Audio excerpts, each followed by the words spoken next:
رسول اللہ صلی اللہ علیہ وسلم نے فرمایا کہ جس نے کتے کو رکھا، من احبس قلبن، کتے کو جس نے رکھا تو اس کی 2 نیکیاں، 2 قیرات روزانہ کم کر دی جائیں گی۔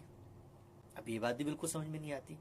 اور پھر روایت میں آگے فرمایا کہ سوائے ان کتوں کے جو شکار کے لیے رکھے ہوں یا ریوڑ کی حفاظت کے لیے رکھے ہوں، تو اس کو بھی پڑھ کے بہت سارے لوگوں نے خیال کیا کہ گھر میں اگر کتا رکھا تو نیکیاں روز کم ہو جائیں گی۔ لیکن جب روایت پہ تدبر کیا گیا، غور کیا گیا، اس کی ساری رپورٹنگز کو جمع کیا گیا، تو بالکل مختلف بات ہے جو بیان ہوئی، اور دین کے فریم کے مطابق، یعنی دین کا جو مقصد ہے تزکیہ، تطہیر اور انصاف اور عدل اور ظلم اور کسی کی اختلافی سے دور رہنا، اس کے بالکل مطابق تھا۔ تو روایت میں جو بات بیان کی گئی تھی وہ یہ نہیں تھی کہ کتا گھر پہ رکھا، بلکہ کہا جس نے کتے کو حبس بیجا میں رکھا، کتے کو پکڑ کے رکھ لیا، کتے کو قید کر لیا، اور کوئی ریزن نہیں ہے اس کا اور کوئی وجہ نہیں ہے اس کی، نہ وہ پالتو جانور بن سکتا ہے، نہ اس کو آپ نے ٹریننگ کے لیے قید کیا ہے، نہ آپ نے کوئی جانوروں کی یا ریوڑ کی نگہداشت یا نگرانی یا پرداخت ان چیزوں کے لیے قید کیا ہے، تو اب یہ ظلم ہے۔ انسان کو ہم قید نہیں کر سکتے، اس کی ایک شخصیت، اس کا ایک وجود ہے۔ تو رسول اللہ صلی اللہ علیہ وسلم نے فرمایا انسان تو انسان، کتوں کو بھی نہیں رکھ سکتے۔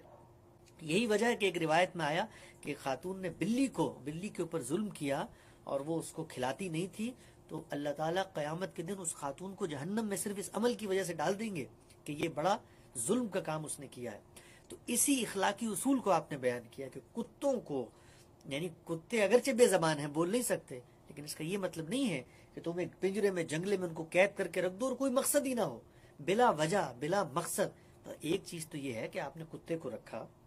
آپ جب اس کی ٹریننگ کرتے ہیں، اس کو سدھاتے ہیں، اس کو پالتو پیٹ کے طور پہ بناتے ہیں، تو اس کی کچھ ضروریات ہیں، آپ اس کی صفائی بھی کرتے ہیں، اس کو خوراک بھی دیتے ہیں، اس کو اس کا ایک نیچرل ماحول بھی دیتے ہیں، اس کو واک کرانے بھی لے کے جاتے ہیں، لیکن ان میں سے کچھ بھی نہیں کر رہے، اور محض ایک شوق میں آپ دیکھیے اگر یوٹیوب پہ بے تحاشا ایسی ویڈیوز ہیں کہ لوگ جانوروں پہ اس طرح ظلم کر رہے ہیں، ان کو گھروں میں انہوں نے پنجروں میں بند کر دیا ہے، ان کو پتھر مار رہے ہیں اور وہ انجوائے کر رہے ہیں اس سے، اور ڈنڈے مار رہے ہیں۔ تو یہ وہ صورتحال ہے جس کے بارے میں رسول اللہ نے کہا کہ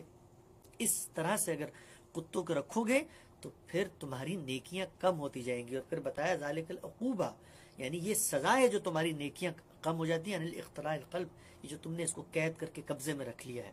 تو یہ وہ اخلاقی اصول ہے جس کے تحت کتوں کے بارے میں روایتوں کے اندر یہ بیان ہوا ہے کہ وہ موجود ہوں تو فرشتے نہیں آتے، اور وہ موجود ہوں تو نیکیاں کم ہو جاتی ہیں۔ تو اگر آپ غور کریں تو دین کا جو اصل نصب العین، مقصد، اصول، آدرش ہیں، یہ بالکل اس کے مطابق ہے، اور ان کے پیچھے ایک اخلاقی اصول کار فرما ہے، نہ کہ کسی جانور سے نفرت یا اس کے اپنی ذات میں ایک پلیت یا نجس جانور ہونے کی کوئی دینی حکم دیا گیا ہے۔